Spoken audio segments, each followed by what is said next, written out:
আন্নারু ইউরাদুনা আলাইহা গুদুওয়া ওয়া আশিয়া। ফেরাউন বাহিনীকে সকাল সন্ধ্যা আগুনের সামনে পেশ করা হবে। সকাল সন্ধ্যা আগুনের সামনে পেশ করা হয় ফেরাউন বাহিনীকে। সকাল সন্ধ্যা আগুনের সামনে পেশ করা হয় ফেরাউন বাহিনীকে। বলেন তো ফেরাউন বাহিনী এখন কোথায়? কবরের জগতে। কোথায় আছে? আল্লাহ তাআলা বলেন ফেরাউন বাহিনীকে সকাল সন্ধ্যায় আগুনের সামনে পেশ করা হয়। ওয়ায়াউমা তাকুমুস সাআ, যেদিন কিয়ামত কায়েম হবে সেদিন আল্লাহ তাআলা বলবেন আদখিলু আলা ফিরআউনা আশাদ্দাল আযাব। ফেরাউন বাহিনীকে কঠিন থেকে কঠিন আযাবের মধ্যে প্রবেশ করাও। তো কিয়ামতের আগ পর্যন্ত তারা কোন জগতে আছে? কবরের জগৎ। বলেন কোন জগতে আছে? কবরের জগতে আছে। এই কবরের জগতে সকাল সন্ধ্যা আগুনের সামনে তাদেরকে রাখা হয়। তো কবরে না বলে আযাব নাই, তাহলে আগুন কোত্থেকে আসবে? তো এই হলো আপনার ইমানদার। হ্যাঁ, বলে যে আমি আল্লাহ বিশ্বাস করি, কবরে আযাব অবিশ্বাস করি, পরকালের এটাই তো অবিশ্বাস করলো, তাহলে ইমান হলো না। আল্লাহ আমাদের সকলকে সঠিকভাবে এই ইমান তাজা করে ইমানের দিকে যেন অন্যকে আহ্বান করতে পারি, আল্লাহ তৌফিক দান করে। এই গেল দাওয়াতের আবিধানিক পারিভাষিক অর্থ। শায়েখ খিজির রহমতুল্লাহি আলাই বলেন মৌলিকভাবে 4টি বিষয়ে মানুষকে উৎসাহিত করার নাম দাওয়াত দেওয়া। বলেন কয় জিনিসের প্রতি উৎসাহিত করার নাম দাওয়াত? হাসসুন নাসি আলাল খাইরি ওয়াল হুদা ওয়াল আমরি বিল মারুফ ওয়ান নাহি আনিল মুনকার। হেদায়েতের প্রতি উৎসাহিত করা, কল্যাণের প্রতি উৎসাহিত করা, সৎ কাজের আদেশের প্রতি উৎসাহিত করা, অসৎ কাজের নিষেধের প্রতি উৎসাহিত করার নাম হলো দাওয়াত দেওয়া। আমি আপনাদেরকে বললাম হেদায়েতের উপর অটল থাকার জন্য চেষ্টা করবেন, এটা দাওয়াত। আমি আপনাদেরকে বললাম কল্যাণের উপর অটল থাকার চেষ্টা করবেন, এটা দাওয়াত। আমি বললাম সৎ কাজের আদেশ করবেন, এটা দাওয়াত। আমি বললাম অসৎ কাজের নিষেধ করবেন, এটা দাওয়াত। বুঝে আসছেন? এই হলো পারিভাষিক অর্থ। তাহলে গেল দাওয়াতের আবিধানিক পারিভাষিক অর্থ। যিনি দাওয়াত দিবেন মুবাল্লিগ, ইসলাম প্রচারক, তাবলীগের কাজ করবে। এ আমাদের সবার জন্য এখন জানতে হবে দাওয়াতের ধারাক্রম কিভাবে শুরু হলো। সূরা আরাফের 65 নম্বর আয়াতে আল্লাহ বলেন ওয়া ইলা আদিন আখাহুম হুদা ক্বালা ইয়া কওমি ইবুদুল্লাহা মা লাকুম মিন ইলাহিন গায়রুহু। আল্লাহ তাআলা বলেন আদ জাতির নিকট হুদ নবীকে প্রেরণ করলাম, তিনি তাদেরকে দাওয়াত দিলেন, হে আমার সম্প্রদায় তোমরা আল্লাহর ইবাদত করো, তিনি ছাড়া কোনো ইলাহ নাই। সূরা আরাফের 73 নম্বর আয়াতে আল্লাহ বলেন ওয়া ইলা সামুদ আখাহুম সালিহা ফাকালা ইয়া কওমি ইবুদুল্লাহা মা লাকুম মিন ইলাহিন গায়রুহু। সামুদ জাতির নিকট তাদের ভাই সালেহ আলাইহিস সালামকে প্রেরণ করলাম।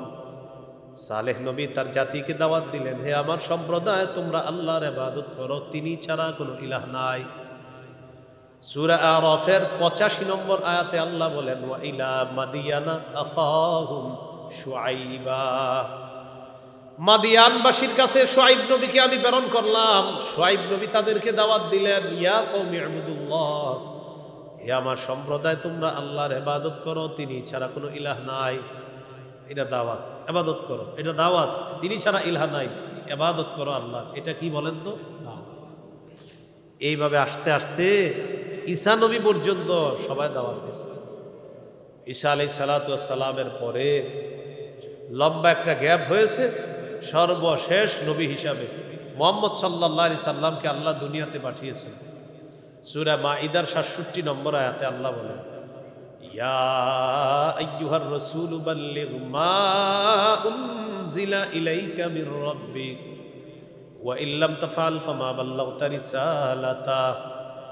নবী আপনি তাবলীগ করেন, আপনার কাছে যা নাজিল করা হয়েছে তা আপনি প্রচার করে দেন, অন্যের কাছে আপনি প্রচার করে দেন, পৌঁছায় দেন। ওয়া ইল্লাম তাফআল, আপনি যদি তাবলীগের কাজ না করেন, প্রচারের কাজ না করেন, ফামা বাল্লাগতা রিসালাতা, আপনি আল্লাহর পক্ষ থেকে যে দায়িত্ব পেয়েছেন এই দায়িত্ব আপনি সঠিকভাবে পৌঁছান নাই বলে বিবেচিত হবেন। তাবলীগ করেন, প্রচার করেন, দাওয়াত দেন ইসলাম। নবীজি সাল্লাল্লাহু আলাইহি সাল্লাম গোপনে দাওয়াতের কাজ করতে লাগলেন। সূরাতুশ শুআরা একটা আয়াত আল্লাহ নাজিল করলেন, ওয়াআযির আশীরাতাকাল আকরাবিন। আল্লাহ তাআলা বলেন, আপনি আপনার নিকটাত্মীয় যারা তাদেরকে আপনি ভীতি প্রদর্শন করেন, জাহান্নামের ভয় দেখান। আয়াত নাযিল হওয়ার পর আল্লাহর নবী সাফা পাহাড়ে উঠলেন। সাইদা রাসূলুল্লাহ সাল্লাল্লাহু আলাইহি ওয়াসাল্লাম আলা সাফা, নবীজি সাফা পাহাড়ের উপর উঠলেন। ওঠার পর মক্কার কুরাইশদের বিভিন্ন এলাকার নাম ধরে ধরে আল্লাহ নবী তাদেরকে ডাকতে লাগলেন। ওইটা বুখারীর বর্ণনা, 4770 নম্বর হাদিস। সাফা পাহাড়ের উপর উঠছে, ওইটা ডাকতে লাগলেন জাতিকে, ইয়া বানি ফিহরিন ইয়া বানি আদিয়িন ও বানি ফিহির ও বানি আদি লিবুতুনি কুরাইশ। কুরাইশের বিভিন্ন এলাকার নাম ধরে ধরে ডাকতে লাগলেন। তো ডাকার পর মানুষ দলে দলে আসতে লাগলো। ফাজাআলার রাজুলু ইযা লাম ইস্তাতি আন ইয়াখরুজা আরসালা রাসূলান লিয়ানজুরা মা হুয়া। যে ব্যক্তি আসতে পারে নাই তিনি আরেকজনকে পাঠিয়ে দিছে যে যাও তো মুহাম্মদ কেন ডাকতেছে একটু দেখো তো, সাল্লাল্লাহু আলাইহি ওয়াসাল্লাম।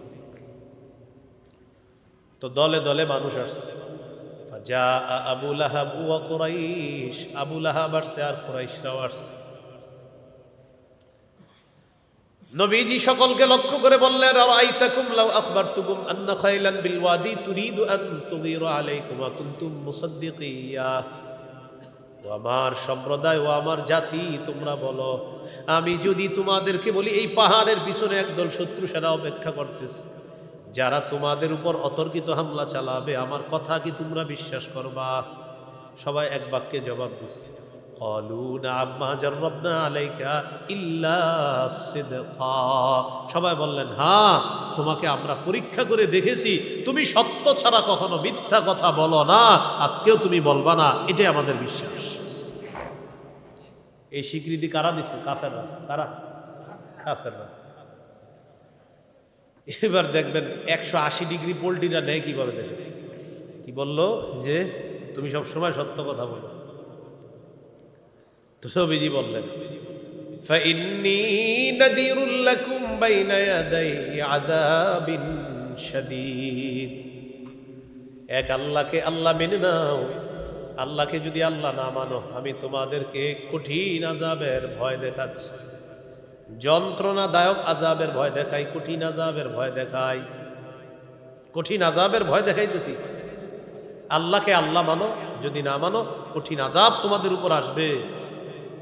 আবু লাহাব দাঁড়ায় বলতেছে, তাব্বান লাকা সাইরাল ইয়াউম আলিহাদা জামাতানা। মুহাম্মদ, তোমার পুরাটা দিন ধ্বংস হোক। সবাই বলেন নাউজুবিল্লাহ। তুমি এই কারণে আমাদেরকে একত্রিত করেছো। রাসূলুল্লাহ সাল্লাল্লাহু আলাইহি সাল্লাম একটু আগে তাদের কাছ থেকে স্বীকৃতি নিলেন। স্বীকৃতি নেওয়ার পর বললেন, আমি তোমাদেরকে ভয় দেখাই। তারা বলল, আমাদেরকে কি এই কারণে ডাকছো? তুমি ধ্বংস হও। এই কথা যখন বলছে, আল্লাহ তাআলা আয়াত নাজিল করে দিলেন, তাব্বাত ইয়াদা আবি লাহাবি ওয়া তাব। আমার নবী ধ্বংস হবে না, আবু লাহাবের 2 হাত ধ্বংস হোক, সে নিজেও ধ্বংস হোক। এই হলো রাসূল সাল্লাল্লাহু আলাইহি সাল্লাম প্রকাশ্যে দাওয়াতের কাজ করা শুরু করলেন। প্রকাশ্যে দাওয়াত দিতে দিতে আল্লাহ রাসূল সাল্লাল্লাহু আলাইহি সাল্লাম দাওয়াতের কাজ করলেন। নবীজির পরে আর কোনো নবী দুনিয়াতে হবে না। কি বললাম? নবীজির পরে আর কোনো নবী দুনিয়াতে হবে না, আল্লাহ পাঠাবেন না। নবীর পরে আর কোনো নবী নতুন করে হবে না, নতুন করে কোনো নবী হবে না। বাংলাটা মুখস্থ রাখেন, নতুন করে আর কোনো নবী হবে না। কি হবে না? কোনো নবী হবে না, এটা বলবেন। বলবেন নতুন করে কোনো নবী হবে না, এটা বলবেন সবসময়। আসবে না এটা বললেন, বলবেন হবে না। আসবে না বললে একদল প্রতারক আপনাদেরকে বলবে ঈসা নবী তো আসবে।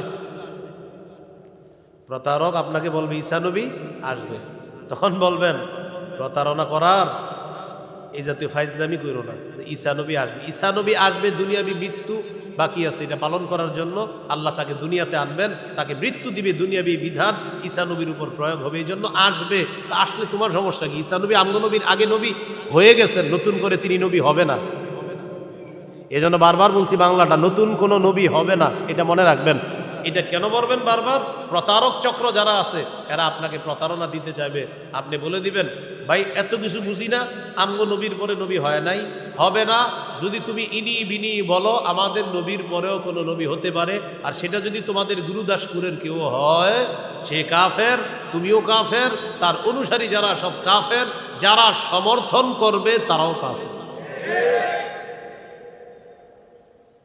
তাহলে বলেন, আমাদের নবীর পরে আর কোনো নবী হবে না। আবার আমাদের নবীর পরে আর কোনো নবী হবে না বলবে। প্রতারক আপনারা বলবে হবে না, না আসবে না, আপনি বলবেন হবে না, হবে না, হবে না, হবে না, সে বলবে আপনার পেঁচে ফেলাইতে পারবে না, ওই যে হবে না বলতেছে। আল্লাহ আমাদেরকে মনে রাখার তৌফিক দান করেন।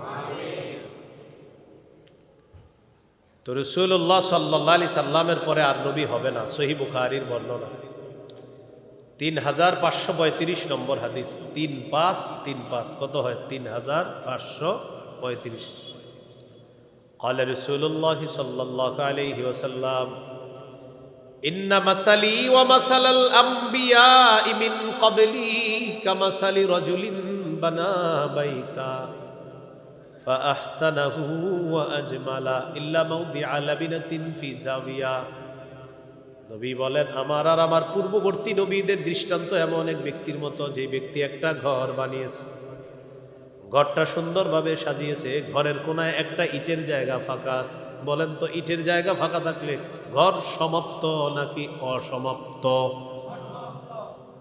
সুন্দর ঘর, ইটের একটা জায়গা ফাঁকা।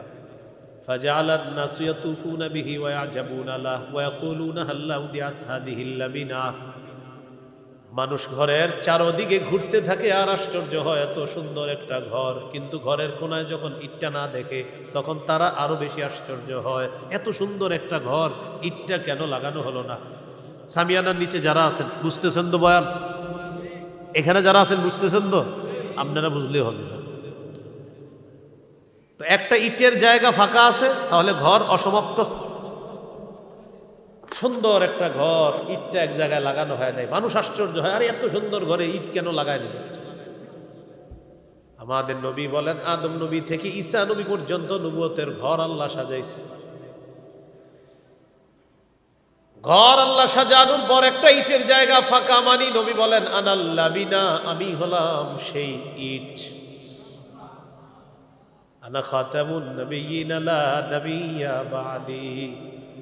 নবীজি বলেন, আমি হলাম সেই ইট, আমার মাধ্যমে আল্লাহ তাআলা ওই ইটের জায়গা পূরণ করে নবুয়তের ঘরের সৌন্দর্যের সমাপ্ত করে দিয়েছে। আমি শেষ নবী, হবে না। আমার পরে আর কোনো নবী? সবাই সবাই, আমার পরে আর কোনো নবী? বলেন, আমাদের নবীর পরে বলেন আর কোনো নবী হয় নাই, হবে না, হতে পারে না। কেউ যদি প্রতারণা করে কাফের, অনুসারী কাফের, সমর্থনকারী কাফের, সোজাই।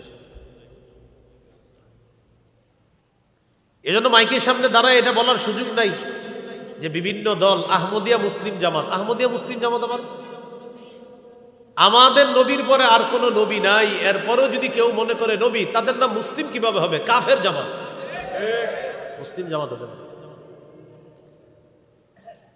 কুমিল্লা এক জায়গায় ঝামেলাটা 2 বছর আগে হয়ে যাইতেছিল, পরে বন্ধ হয়েছে মনে হয়। এক জায়গায় অলরেডি ব্যানার ট্যানার লাগাই দিয়েছিল, আল্লাহ বাঁচাইছে, ওলামায়ে কেরাম সচেতন ছিল, এক জায়গায় পুরো ব্যানার লাগাই দিয়েছিল। তাহলে কি শিখলাম? আমাদের নবীর পরে আর নবী হবে না। এখন নবীজির কাজটা কে করবে? তো নবীজির কাজটা করবে উম্মত। এই দায়িত্ব নবীজি দিয়ে গেছেন সবাইকে। সহিহ বুখারীর বর্ণনা 3461 নম্বর হাদিস। قال رسول الله صلى الله عليه وسلم بلغوا عني ولو آية। নবীজি বলেন, আমার পক্ষ থেকে একটা আয়াত যদি জানো, এই আয়াত অন্যের কাছে পৌঁছে দাও। একটা আয়াত যদি জেনে থাকো, অন্যের কাছে পৌঁছে দাও, তাবলীগ করে দাও, প্রচার করে দাও। তাহলে প্রচারের দায়িত্ব, তাবলীগের দায়িত্ব এখন আমাদের সবার। কিসের দায়িত্ব? ইসলাম প্রচার, মানুষের কাছে কোরআন সুন্নাহ প্রচার, বিশুদ্ধ কথাগুলা মানুষের কাছে পৌঁছায়া দেওয়া, এটা আমাদের দায়িত্ব। মানুষকে হত্যা করা, কারো উপরে ছুরি চালায়া দেওয়া, ঘুমন্ত মানুষকে হত্যা করা, এটা কিন্তু তাবলীগ না। এটা কি না? যারা চুপ ছিলেন মানে আপনাদের মতে এটা ঠিক, আপনারা চুপ থাকেন না। আর এই কথা কেউ কারো গায়ে নেবেন না, যদি গায়ে নেন বুঝবো আপনি ওই দলের, এবং আপনি হত্যাকে সমর্থনকারী, আপনি ঘুমন্ত মানুষ হত্যাকে সমর্থনকারী। এই সমর্থনের কোনো সুযোগ নাই, এটা শিখাইছে নবীজি।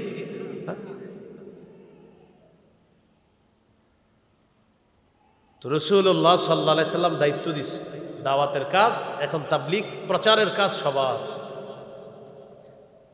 এই প্রচারটা আমরা সবাই করতে হবে।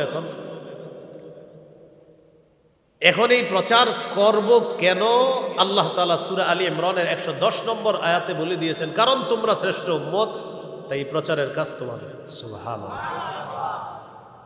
আল্লাহ তাআলা বলেন, কুনতুম খায়রা উম্মাতিন উখরিজাত লিন-নাস তা'মুরুনা বিল মা'রুফি ওয়া তানহাউনা আনিল মুনকার। আল্লাহ বলেন, তোমরাই হলা শ্রেষ্ঠ জাতি, তোমাদেরকে মানুষের কল্যাণের জন্য বের করা হয়েছে। তা'মুরুনা বিল মা'রুফি ওয়া তানহাউনা আনিল মুনকার, তোমরা সৎ কাজের আদেশ করবা, অসৎ কাজের নিষেধ করবা। সৎ কাজের সৎ কাজের আদেশ আর অসৎ কাজের নিষেধ করব বলেই আল্লাহ বলেন তোমরা শ্রেষ্ঠ জাতি। তাহলে তাবলীগ বা প্রচারের দায়িত্ব এখন সবার।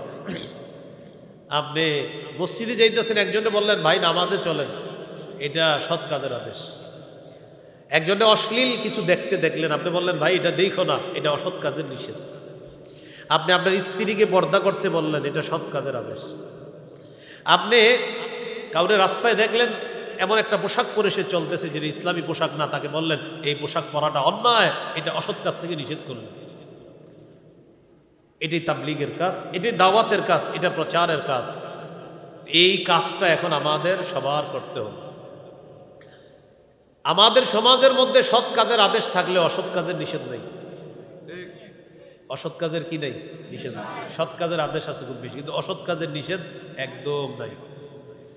রমজান মাসে মাশাআল্লাহ সবাই রোজা রাখি, যারা দিনের বেলা দোকান খোলা রাইখা বিরিয়ানি বেচে, বিরিয়ানি বিক্রি করে, এই মানুষটারে বন্ধ করছেন কয়জন? এটা হলো অসৎ কাজের নিষেধ।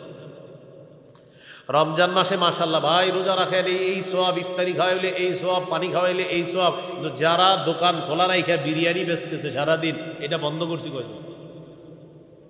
এটা অসৎ কাজের নিষেধ। ভাই সবাই নামাজ পড়েন, সৎ কাজের আদেশ।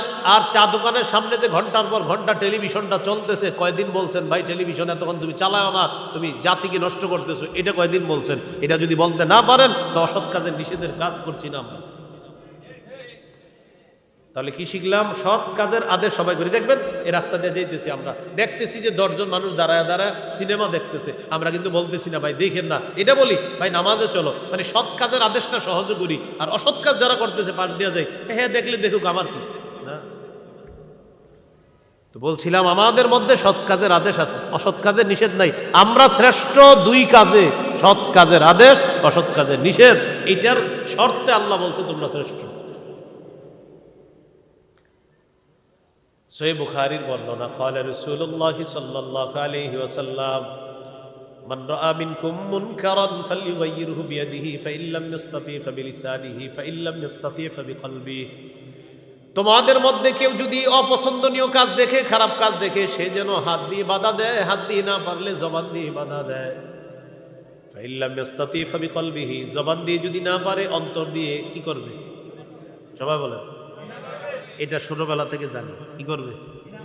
আজকে নতুন একটা শিখে, ছোটবেলা থেকে তো এটাই জানি কি করবে। অন্তর দিয়ে বলেন আমার সাথে, অন্তর দিয়ে ঘৃণা করার পাশাপাশি প্ল্যান করবে কিভাবে, এই বলেন কিভাবে এই আকাম বন্ধ করা যায়।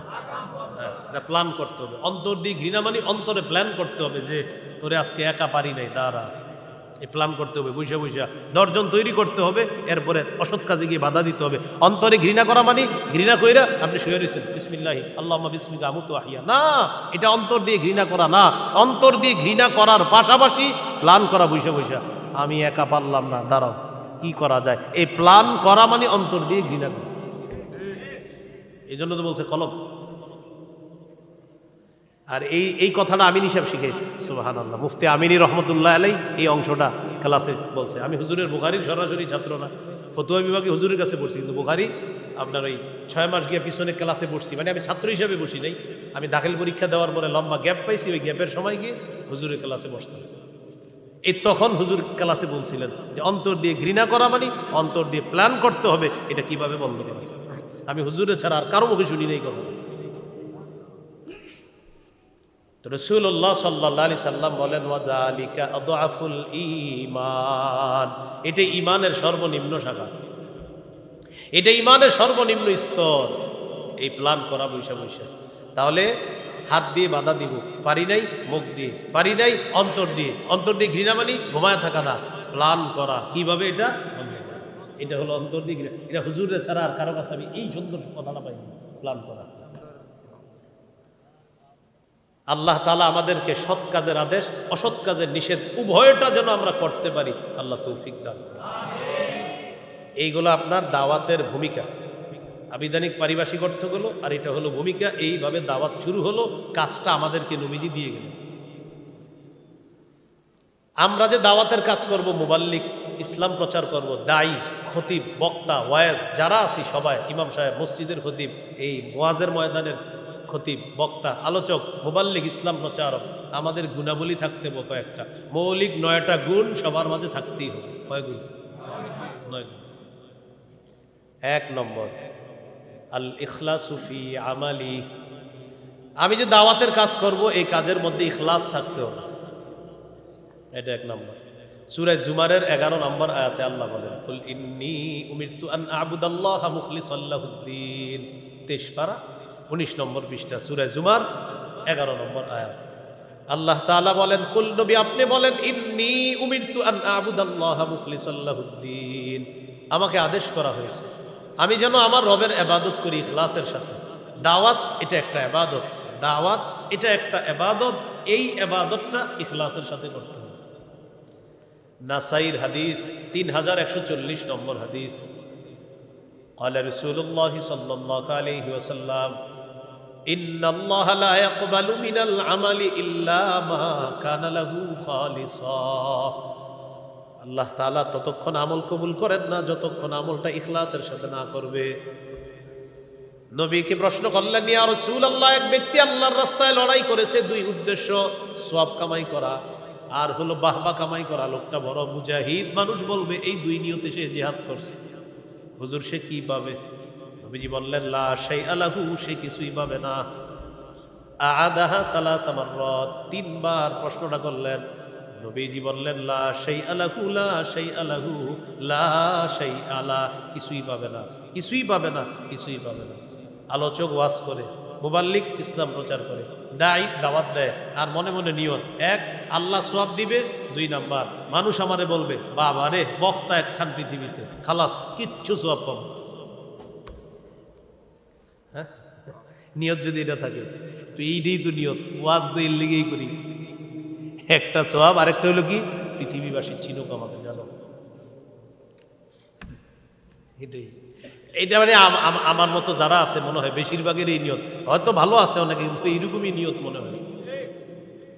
আমি কিন্তু কাউরে উদ্দেশ্য করতেছি না, আমারই বলতেছি, এইগুলোই মনে হয় নিয়ত, পুরা দুনিয়াবাসী চিনুক আমাকে। নবীজি বলেন কিচ্ছু পাবে না, কিচ্ছু পাবে না, কিচ্ছু পাবে না। তাহলে মুবাল্লিগ, দায়ী, ইসলাম প্রচারকের 1 নাম্বার ইখলাস, 2 নাম্বার আইয়া আতাকিদা আন্নাহু ওয়ারিসুন ফি দাওয়াতিহি ইলাল্লাহ লিনাবিয়িহি মুহাম্মাদিন সাল্লাল্লাহু আলাইহি ওয়াসাল্লাম, যিনি দাওয়াত দিবেন, যিনি ইসলাম প্রচার করবেন, এই বিশ্বাস করতে হবে আমি আল্লাহ নবীর একজন প্রতিনিধি হয়ে জাতির কাছে নবীর কথাগুলা পৌঁছিয়ে দিচ্ছি। আল্লাহর কথাগুলা, নবীজির কথাগুলা, নবীদের ওয়ারিস হিসাবে আমি আপনাদের সামনে প্রচার করছি, এই বিশ্বাস থাকতে হবে, এই বিশ্বাস রাখতে হবে। হাদিসের একটা কিতাব আছে সহিহুল জামে, কিতাবের 2700 নম্বর হাদিস। বিদায় হজে নবীজি বলেন, ক্বালা রাসূলুল্লাহি সাল্লাল্লাহু আলাইহি ওয়াসাল্লাম, নবীজি বলেন, ইন্না রাব্বাকুম ওয়াহিদ, তোমাদের রব একজন, ওয়া ইন্না আবাকুম ওয়াহিদ, তোমাদের পিতা একজন, তোমাদের রব একজন, তোমাদের পিতা আলা লা ফাদলা লি আরাবিয়্যিন আলা আজমিয়্যিন ওয়ালা লি আজমিয়্যিন আলা আরাবিয়্যিন ওয়ালা লি আহমার আলা আসওয়াদা ওয়ালা লি আসওয়াদা আলা আহমার ইল্লা বিত্তাকওয়া। শোনো, আরবের উপর অনারবের, অনারবের উপর আরবের, সাদা মানুষের উপর কালা, কালা মানুষের উপর সাদা মানুষের কোনো শ্রেষ্ঠত্ব নাই। তাকওয়ার ভিত্তিতে হবে শ্রেষ্ঠ। কালো হোক সাদা হোক, আরবি হোক আজমি হোক, যার তাকওয়া বেশি সে আল্লাহর কাছে সবচেয়ে শ্রেষ্ঠ। এই কথা বলার পর নবীজি বললেন, আলা হাল বাল্লাগতু, আমি কি আমার দায়িত্ব পালন করছি? আওয়াজটা খালি বাড়তেছে ভাই, আওয়াজ বাড়তেছে, আওয়াজ বাড়তেছে।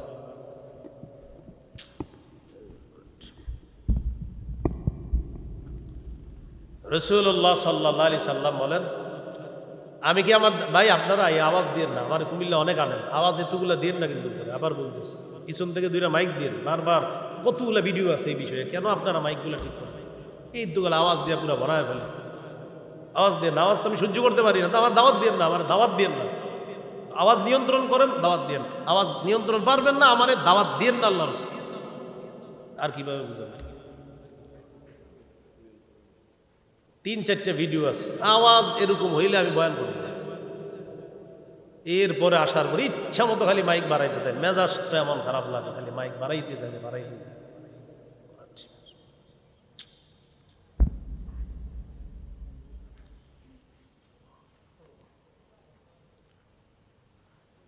রাসূলুল্লাহ সাল্লাল্লাহু আলাইহি সাল্লাম বলেন, আলা হাল বাল্লাগতু, আমি কি আমার দায়িত্ব পৌঁছিয়েছি, পালন করেছি? সবাই বললেন, হ্যাঁ, আপনি আপনার দায়িত্ব পৌঁছিয়েছেন, পালন করেছেন। এই কথা বলার পর নবীজি বললেন, শোনো, আলা ফাল্লিবাল্লিগিশ শাহিদুল গায়বা, তোমরা যারা উপস্থিত আছো, অনুপস্থিতদের কাছে আমার এই দাওয়াত, আমার এই মিশন তোমরা পৌঁছায় দিবে। এখান থেকে কি শিখলাম? আমাদেরকে নবীজি দায়িত্ব দিয়ে গেছেন, এই দায়িত্ব এখন আমরা পালন করতে হবে। এই দায়িত্ব প্রত্যেকে পালন করা উচিত। আল্লাহ রসুলের একটা বাণী যা আমরা জানলাম, এই কথা আরেকজনের কাছে পৌঁছায় দেওয়া, এটা বিদায় হজে নবী দায়িত্ব দিয়ে গেছেন। এখন এই দায়িত্ব পালন করার সময় প্রত্যেক ওয়াজ, খতিব, মুবাল্লিগের ভিতরে এটা আসতে হবে যে আমি আমার কথাগুলা বলতেছি, আমি নবীর একজন ওয়ারিস হিসাবে কথা বলবো। এখন বলেন, আধা ঘন্টা মিথ্যা কথা বলে আপনাদেরকে হাসাইলাম, এটা কোন ওয়ারিসের কাজ? এটা কোন ওয়ারিসের কাজ বলেন? আধা ঘন্টা মিথ্যা কথা বললাম আর খালি হাসলেন, হাসতে হাসতে সকালে বললেন কালকে একখান বক্তা আইছে রে আমাদের দেশে। এটা কোন ওয়ারিসের কাজ আমাকে বলেন? সবাই খুশি হয়েছে। এখানে আপনারা যদি 1000 মানুষ থাকেন, আমি যদি 1 মিনিট বয়ান করে চলে যেতাম, এই 1000 মানুষ 1 মিনিট 1 মিনিট করে যোগ করলে কয় হাজার মিনিট হয়? 1000 মিনিট।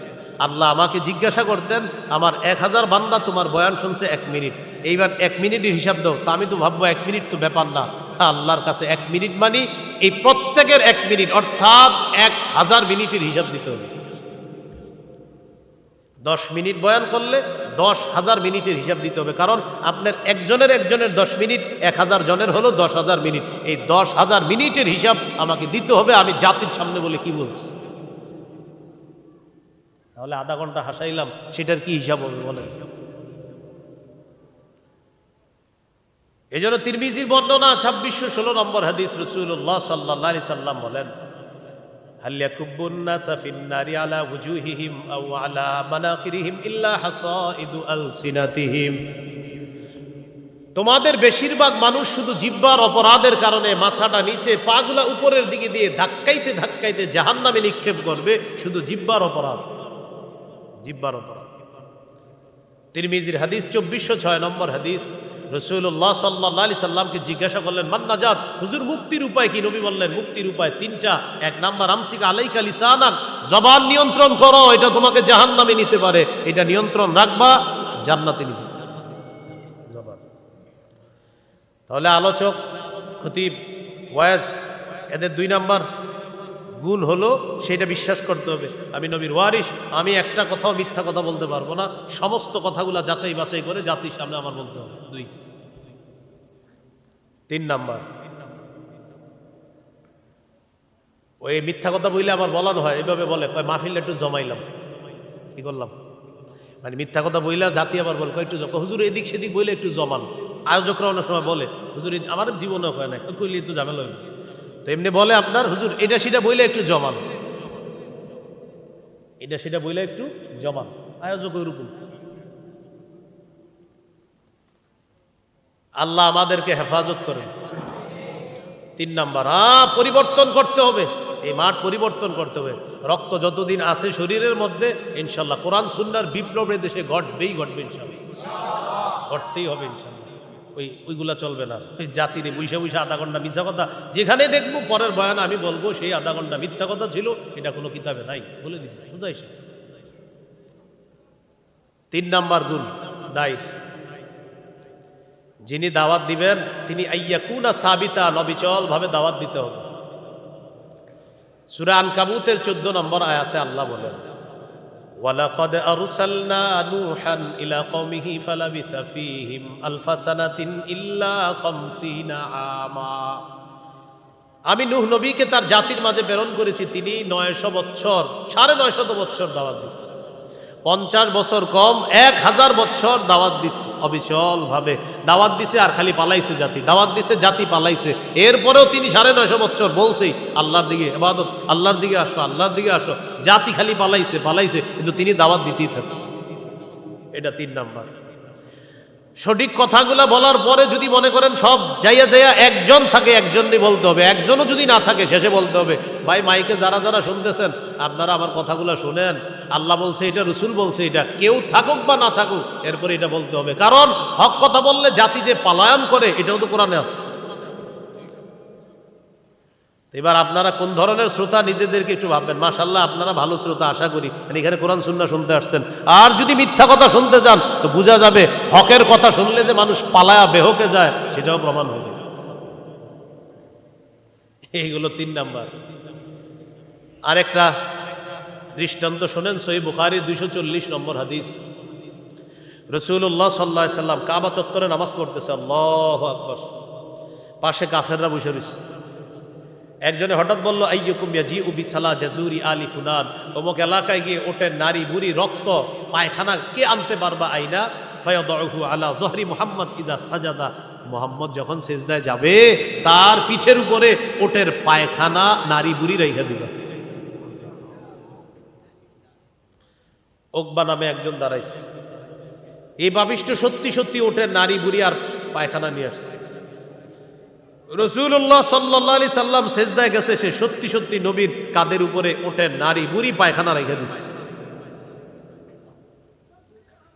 রেখে দেওয়ার পর কাফেররা একজন আরেকজনের উপর হাসতে হাসতে ফেটে পড়তেছে, একজন আরেকজনের উপর হাসতে হাসতে এইভাবে পড়তেছে আর বলতেছে, দেখ দেখ মুহাম্মদরে কেমন দেখা যায়, এইভাবে হাসতেছে, একজন আরেকজনের উপর পড়তেছে। আমাদের নবীজিকে নিয়ে এইভাবে হাসাহাসি করতেছে।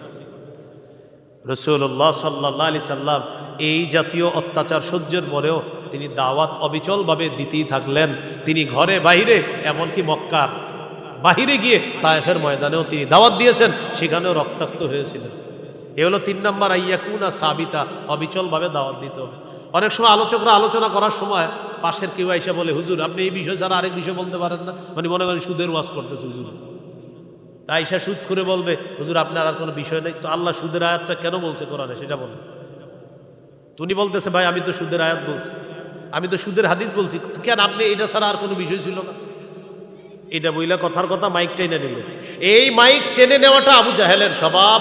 আর ওই আলোচক এই বিষয়টা ধৈর্য ধারণ করে অবিচল থাকা, এটা হলো নবীদের গুণ। এই যে উনি সহ্য করে আছে অবিচল ভাবে, ওনার এটা বলার পরও বেচারা চুপচাপ বিষয়টা মেনে নিতেছে, এটা নবীদের গুণ। 4 নাম্বার, কথার কষ্ট কর্মের কষ্ট সহ্য করতে হবে। কথার কষ্ট কর্মের কষ্ট। সূরা আনআমের 34 নম্বর আয়াতে আল্লাহ বলেন, ওয়ালাকাদ কুযযিবাত রুসুলুম মিন ক্বাবলিকা ফাসাবারু আলা মা কুযযিবু ওয়া উযু হাত্তা আতাহুম নাসরুনা। আপনার পূর্বের রসুলদেরকেও মিথ্যাবাদী বলা হয়েছে, হাবিব আপনি কষ্ট নিয়েন না, আপনাকেও জাতি মিথ্যাবাদী বলতেছে, একটু ধৈর্য ধারণ করেন। অতীতের নবীদেরকে আমার সাহায্য তাদের কাছে আসছে, আপনার কাছেও আমার সাহায্য আসবে। কথার কষ্ট সহ্য করতে হবে। আরেকটা হলো কর্মের কষ্ট। কর্মের কষ্ট যেমন সহিহ বুখারীর 4852 নম্বর হাদিস, রাসূলুল্লাহ সাল্লাল্লাহু আলাইহি সাল্লাম কাবা চত্বরে আছে, ওই পাপিষ্ঠটা আসছে, ওই যে নবীর কাঁধের ভিতরে ওটের নারী বুড়ি পায়খানা দিছে। আয়েশা কি করছে দেখেন, নবীজির গলার মধ্যে চাদর পেঁচাইছে, চাদর, নবীজির গলায় চাদর পেঁচাইছে, চাদর এইভাবে চাদর পেঁচাইছে, এইভাবে চাদর পেঁচাইছে, চাদর পেঁচায়া দুই দিক থেকে টান দিছে, চাদর পেঁচায় নবীজির গলায় চাদর পেঁচায়া টান দিছে দুই দিক থেকে, ফাঁসি দিয়ে নবীরে মেরে ফেলবে টান দিছে। নবীজির আপনার মুখ থেকে কথা বের হইতেছে না, ওই যে গলায় ফাঁস লাগছে, কথা বের হইতেছে। আবু বকর সিদ্দিক রাদিয়াল্লাহু তাআলা দৌড়ে আসছে, আসার পর আবু বকর সিদ্দিক তাকে ধাক্কা মারছে ওই পাপিষ্ঠটাকে, আর বলতেছে আতাকতুলুনা রাজুলান আইয়াকুলা রাব্বি আল্লাহ, একটা মানুষকে এই কারণে হত্যা করবা যে বলে আমার রব আল্লাহ, আর তিনি তোমাদের কাছে স্পষ্ট প্রমাণও নিয়ে এসেছেন, একটা মানুষকে এই কারণে হত্যা করবা। নবীজি এর পরেও দাওয়াতের কাজ অব্যাহত রেখেছেন, এই কর্মের কষ্ট এটা সহ্য করার পরেও আল্লাহর দিকে দাওয়াত গতি আরো বাড়ায় দিয়েছে। হলো 4 নাম্বার বৈশিষ্ট্য। দায়ীর 5 নাম্বার বৈশিষ্ট্য আইয়ু আমিলান নাস আলা কদরি উকুলিহিম, জাতিকে দাওয়াত দেওয়ার সময় জাতির মস্তিষ্ক বুঝার চেষ্টা করতে হবে। আলোচনা তো মস্তিষ্ক বুঝার চেষ্টা করে আবার মিথ্যা কথা বলা যাবে না, সঠিক কথা বলতে হবে কিন্তু মস্তিষ্ক অনুযায়ী। যেমন সহিহ বুখারীর 126 নম্বর হাদিস, নবীজির মন চায় কাবাটা ভেঙে সংস্কার করে কাবায় 2টা দরজা লাগাবে, এক দরজা দিয়ে মানুষ প্রবেশ করবে আর এক দরজা দিয়ে মানুষ বের হবে, এটা নবীর মন চায়, কিন্তু নবীজি করতেছে না। কেন? আম্মাজান আয়েশা সিদ্দিকা রাদিয়াল্লাহু তাআলা আনহাকে বললেন, আয়েশা লাউলা কওমুকি হাদিসুন আহদুহুম লানাকাতুল কাবা, তোমার জাতি যদি নতুন মুসলমান না হতো আমি কাবা ঘর ভাঙতাম, ওয়াজালতু লাহা বাবাইন, 2টা দরজা আমি রাখতাম। তোমার জাতি যদি নতুন মুসলমান না হতো আমি কাবা ভাঙতাম, ভেঙে 2টা দরজা বানাইতাম। ইয়াদখুলুনা ফীহি ওয়া বাবুন ইয়াখরুজুনা মিন, এক দরজা দিয়ে মানুষ প্রবেশ করবে আর এক দরজা দিয়ে বের হবে। আয়েশা আমি এটা কেন করি না জানো? মানুষ নতুন মুসলমান হয়েছে, আমি যদি এই মুহূর্তে কাবা ভেঙে দরজা বানাই, তারা বলবে হ্যাঁ আমাদের কাবা আমরা বানাইলাম কত সুন্দর করে, আর উনি এখনই এটা ভাঙতে গেছে, বা তাদের আকলে এখন ঝামেলা করবে, এই জন্য তাদের আকলের কারণে আমি নবী স্টপ রইলাম। নবীজি কিন্তু মন চাইতেছে আমি 2টা দরজা দিব, কিন্তু ওই যে জাতি ঝামেলা করবে এই জন্য নবী অফ রইলেন। এটা হিকমা, এটা কৌশল, এটাকে বিচক্ষণতা বলে, এটা নবীজির হিকমত, প্রজ্ঞা, কৌশল। আল্লাহ রাসূল জাতির বিবেক বুঝার পর নবীজি একটা কাজ করতে মন চাইতেছে এরপরও করে না, এটার নাম কৌশল। এ হলো 5 নাম্বার বৈশিষ্ট্য। 6 নাম্বার আইয়াকুনা আলিমান বিশরিয়াতিল্লাতী ইয়াদউ ইলাইহা, যে বিষয়ে দাওয়াত দিবেন এই বিষয়ের জ্ঞান থাকতে হবে। ঈমান ইয়াকিনের কথা বলবো যতটুকু সঠিক কথা বলতে হবে, বানায়া কিচ্ছু বলা যাবে না। গাছতের আদবে যা বলবো সব সঠিক কথা হতে হবে, বানিয়ে কিচ্ছু বলা যাবে না। শিখবো কার কাছ থেকে? আলেমদের কাছ থেকে শিখতে হবে। সূরা বনী ইসরাঈলের 36 নম্বর আয়াতে আল্লাহ বলেন ইন্নাস সামআ ওয়াল বাসারা ওয়াল ফুআদা কুল্লু উলাইকা কানা আনহু মাসউলা, চোখ, কান, অন্তর এগুলোর ব্যাপারে জিজ্ঞাসা করা হবে। সূরা ইয়াসিনের 65 নম্বর আয়াতে আল্লাহ বলেন আল-ইয়াউমা নাখতিমু আলা আফওয়াহিহিম ওয়া তুকাল্লিমুনা আইদিহিম ওয়া তাশহাদু আরজুলুহুম বিমা কানু ইয়াকসিবুন, আজ আমি তাদের মুখে মোহর মেরে দিব, তাদের হাত কথা বলবে, তাদের পা কথা বলবে। ভাই এই চামড়ার দিকে মাঝে মাঝে তাকাইবেন, দেখেন আমি আমার চামড়ার দিকে তাকায় একটা আয়াত পড়ি আর অনুবাদ করি। সূরা হামিম আস-সাজদা 20-21 নম্বর আয়াত, 24 পারা 17 নম্বর পৃষ্ঠার শেষ, 18 নম্বর পৃষ্ঠার শুরু। আল্লাহ বলেন হাত্তা ইদা মা জাউহা শাহিদা আলাইহিম সামউহুম ওয়া আবসারুহুম ওয়া জুলুদুহুম বিমা কানু ইয়ামালুন, সেদিন যখন তারা আগুনের সামনে আসবে তাদের কান, তাদের চোখ, তাদের চামড়া চামড়া চামড়া তাদের বিরুদ্ধে সাক্ষী দিবে। চামড়া চামড়া কি বিষয়, ভয়ঙ্কর বিষয়। দেখেন চামড়ার দিকে তাকায় চিন্তা করবেন, চামড়া তুইও সাক্ষী দিবি? একটু নিজে নিজে জিজ্ঞাসা করবেন। কিয়ামতের মাঠে ওই মানুষগুলা চামড়াকে জিজ্ঞাসা করবে লিমা শাহিদতুম আলাইনা, ও চামড়া তুইও সাক্ষী দিয়ে দিলি আজকে আমাদের বিরুদ্ধে। চামড়া জবাব দিবে আনতাকানাল্লাহুল্লাযী আনতাকা কুল্লা শাই, যে আল্লাহ সবকিছুকে কথা বলাইতে পারে চাইলে, ওই আল্লাহ আমি চামড়ার বাক শক্তি দিয়েছে কথা বলার জন্য, তাই তোমার বিরুদ্ধে এখন কথা বলতেছি। তাহলে যেই বিষয়ে আমি দাওয়াত দিব এই বিষয়ে জ্ঞান থাকতে হবে, যেটা আমি জানি না এমন বিষয় না বলা। 7 নাম্বার যিনি দাওয়াত দিবে, যাদেরকে দাওয়াত দিবে তাদের কল্যাণ কামনা করতে হবে। আমি এখান থেকে চলে যাওয়ার পরেও আপনাদের কল্যাণ কামনা করতে হবে আমার, আমি যেখানে থাকি দুনিয়ায়। এটা 7 নম্বর বৈশিষ্ট্য মুবাল্লিগের, ইসলাম প্রচারকের। এখন আপনারা একটু বলেন, আমি বলছি না আপনি কোনো দলের অনুসারী, রাত 3টা-4টা বাজে মানুষ মেরা লওয়া, এটা কোন ধরনের কল্যাণ কামনা? বলেন, এটা কোন ধরনের কল্যাণ কামনা? দেখেন, আপনারা কেউ কোন দলের অনুসারী এটাও আমি জানি না, খালি এটা বলেন এটা কোন ধরনের কল্যাণ কামনা 3টা-4টায় মানুষরে মারা? ধরে নেন আপনি কোন একটা দলেরই অনুসারী, কিন্তু এটা বলেন এটা কোন ধরনের কল্যাণ কামনা? আপনি না মুবাল্লিগ, আপনি না দায়ী, আপনি না ইসলাম প্রচারক, আপনি কোন ধরনের কল্যাণ কামনা করেন? সহিহ বুখারীর 57 নম্বর হাদিসে রাসূল সাল্লাল্লাহু আলাইহি সাল্লামের সাহাবী জারীর ইবনে আব্দুল্লাহ বলেন, বায়াতু রাসূলুল্লাহি সাল্লাল্লাহু আলাইহি ওয়াসাল্লাম আলা ইকামিস সালাতি ওয়া ইতাইজ যাকাত ওয়ান নুসহি লিকুল্লি মুসলিম। জারীর ইবনে আব্দুল্লাহ বলেন, আমি আল্লাহ নবীর কাছে বায়াত হলাম এই মর্মে, নামাজ কায়েম করব, যাকাত আদায় করব, আর সমস্ত মুসলমানের কল্যাণ কামনা করব, সব মুসলমানের কল্যাণ কামনা করব, এই মর্মে নবীর কাছে আমি বায়াত হয়েছি। এই জন্য ভাই, আমরা সবার কল্যাণ কামনা, আমরা এখনো দোয়া করি সবাই এক হয়ে ওলামায়ে কেরামের কথা মেনে নিয়ে তাদের তত্ত্বাবধানে যেন চলতে পারে, আল্লাহ তৌফিক দান করে। বলতে পারেন, হুজুর আলেমদের কেন মানতে হবে? কেন? 1-2 জন আলেম ভুল করতে পারে, লাখ লাখ আলেম ভুল করবে না, এটা নিশ্চিত থাকবে। সেটা আপনার বুঝে আসুক না আসুক, এটাই মেনে নেওয়া সৌভাগ্যের লক্ষণ, মেনে না নেওয়া পথভ্রষ্টতার লক্ষণ। 8 নাম্বার, যাদেরকে দাওয়াত দিব তাদের জন্য হেদায়েতের দোয়া করা। এই যে আপনাদের সামনে আমি ওয়াজ করতেছি, আমি যেখানে থাকবো দুনিয়ার, আমি আপনাদের সবার জন্য দোয়া করতে হবে, আল্লাহ আমি দুনিয়াতে যাদের সামনে বসলাম, যারা আমার সামনে বসছে, আল্লাহ আমাদের সবাইকে হেদায়েতের উপর রাখেন, জান্নাতে একসাথে দেখা করায়, যেখানে থাকবে দোয়া করতে হবে। এটা 8 নাম্বার। সহিহ বুখারীর বর্ণনা 2937 নম্বর হাদিস। নবীজিরে বললেন, হুজুর দাউস গোত্র আছে একটা, আসদ, এরা নাফরমান, এদের বিরুদ্ধে বদদোয়া করেন। নবীজি বললেন, আল্লাহুম্মা হাদি দাউসান ওয়া আতি বিহিম, আল্লাহ দাউসকে আপনি হেদায়েত দান করেন, তাদেরকে ইসলামের পতাকা তলে নিয়ে আসেন। নবীজিরে বললেন বদদোয়া করতে, নবী করলেন দোয়া। নবী আপনি তাদের বিরুদ্ধে বদদোয়া করেন, নবীজি দোয়া করলেন, আল্লাহ এরা বলে দাউসের বিরুদ্ধে বদদোয়া করতে, আল্লাহ আমি দোয়া করতেছি দাউস গোত্রকে আপনি হেদায়েত দিয়ে দেন, তাদেরকে ইসলামে নিয়ে আসেন। তাহলে যিনি দায়ী, যিনি মুবাল্লিগ, যিনি ইসলাম প্রচারক, যিনি দাওয়াত ও তাবলীগের কাজ করবে, তার 8 নাম্বার গুণ হবে তিনি হেদায়েতের দোয়া করতে হবে। 9 নাম্বার গুণ, যিনি দায়ী হবে, যিনি মুবাল্লিগ, যিনি বক্তা আলোচক হবেন, তিনি যা বলবে সেই অনুযায়ী নিজেও আমল করতে হবে। আমি আপনাদেরকে নামাজের ওয়াজ করলাম, মনে করেন না আমি যদি মাগরিব না পড়ি বিষয়টা কেমন হলো?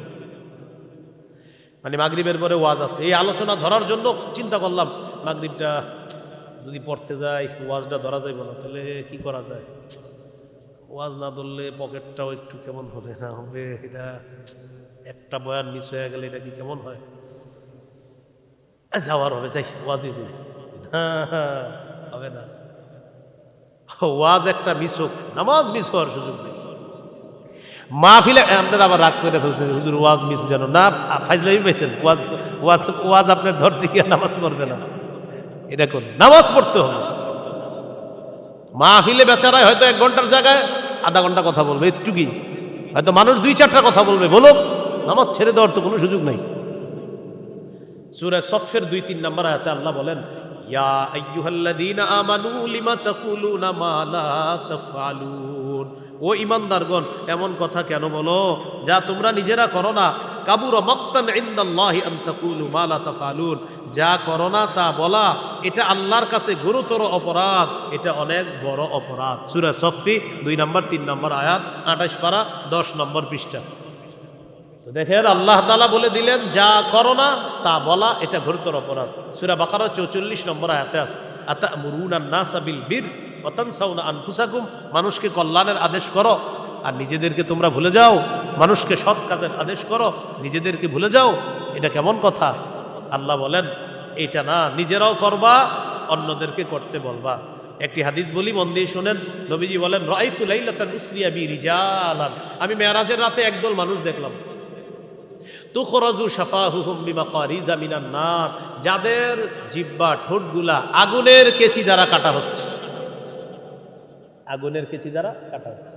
আমি জিবরিল আমিনকে জিজ্ঞাসা করলাম এরা কারা? জিবরিল আমিন বললেন হা উলাই খুতাবাউ উম্মতি, হুজুরেরা আপনার উম্মতের বক্তাগণ।